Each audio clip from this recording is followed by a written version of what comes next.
Hola a todos, aquí les comparto el primer spoiler de esta nueva serie I Feel You Linger in the Air, episodio 1 de 4, basados en el libro. Jong, ¿qué tipo de antigüedades y cofres de la casa grande vas a guardar? La voz apagada me llamó la atención.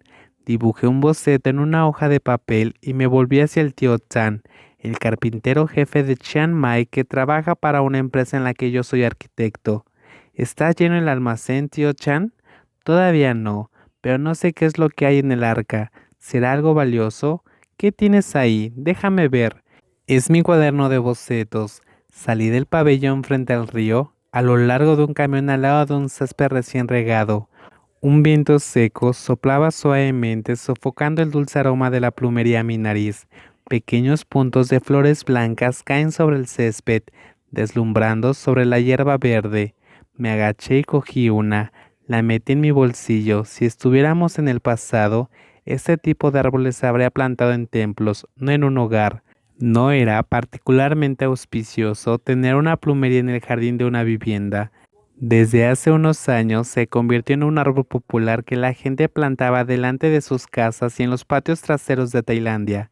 Sin embargo, en esta casa podría ser una excepción porque parece que el dueño original lo hubiera plantado hace mucho tiempo, sin tener en cuenta cómo la mentalidad moderna ignora las creencias antiguas. Tal vez le dolió olvidar el pasado. Quizás era tan amargo que tuvo que plantar esos árboles en su patio trasero como un recordatorio. Quizá por eso rodeó el pabellón frente al mar de árboles de Lantern. Después de un amplio césped había una casa antigua que parecía tener 100 años. Era una casa de 2 pisos en estilo Manila mezclado con arquitectura colonial. La planta baja era de ladrillos y mortero con arcos blancos que formaban un revestimiento sobre la pasarela de la planta baja. El tejado era de teja oscura, casi negra, con un techo a 4 aguas con hastial puntiagudo. El propietario debía haber gozado de buena reputación desde sus antepasados. Caminé por el arco que sube las escaleras desde la planta baja. La casona a orillas del río Ping tenía un balcón grande que rodeaba el edificio bajo la sombra del dosel.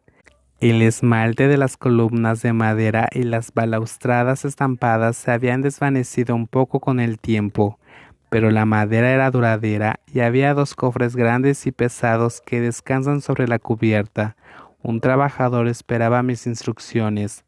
Veamos qué hay dentro. Si es oro, podemos quedárnoslo. Bromeé mientras entraba.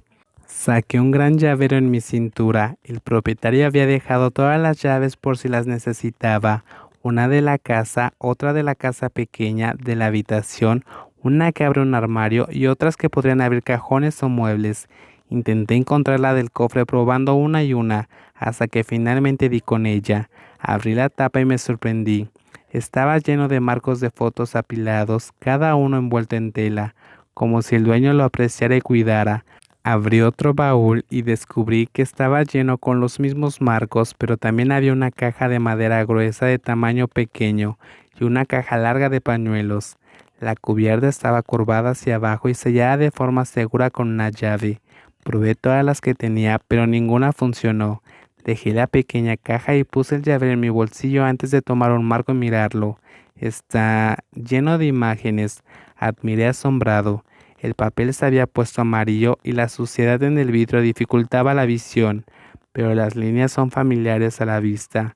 Era extraño, la mayoría de las imágenes son del terreno donde está la casa. También hay paisajes pintorescos y detallados. Y entonces encontré algo interesante.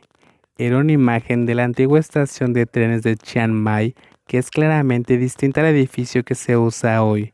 Entonces, ese dibujo debía ser anterior a la Segunda Guerra Mundial, antes del bombardeo. En aquel momento, las tropas aliadas habían atacado la estación para cortar las rutas de transporte japonesas y la tuvieron que reconstruir muchos años después.